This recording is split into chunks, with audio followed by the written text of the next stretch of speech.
মার মার, আয় রে, এধারে এধারে, আরে এধারে এধারে, আমাকে ডাউন করে দিয়েছে, আয় আয়। ঠিক আছে, ও আমি তো ডাউন হয়েছি। চল এর ঘরে না দুপুরেই যায়, এর ঘরে কুল গাছের গোড়াকে যাওয়া, চল একটু কুল খাইতে যাওয়া। চল কুল বা খাই না হিতা অনেকদিন হ্যাঁ না, গরমকাল পড়ছে না, কুল খাইতে ভালো লাগবে। তারপরে লোকটা আইলো দিছে সে ঘুমিয়েছে, সে ঘুমিয়েছে, ও সময় পাল্লি বাজো, পালি কি ঘরে যাবো। চল চল চল।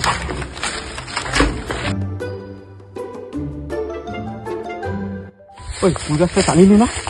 আচ্ছা ওটা হেঁটে দাও, ওটা না সোটা সোট গাছটা। চ চ চ, যাই কি পারবা তাড়াতাড়ি বাড়ি বাগানে চালিস বেশি। চল চল চল। ঢিল মারো, হ্যাঁ ঢিল মারি, বড় বড় কুল পাড়া, পুরা কুলগা পাকিছে রে। সার ঢামা মালিক আছে, সার ঢামা মালিক দেয়নি কুল খাইতে। কুলের ফোন মার দিবা দেখ কুল গাছের পাড়াই গিয়ে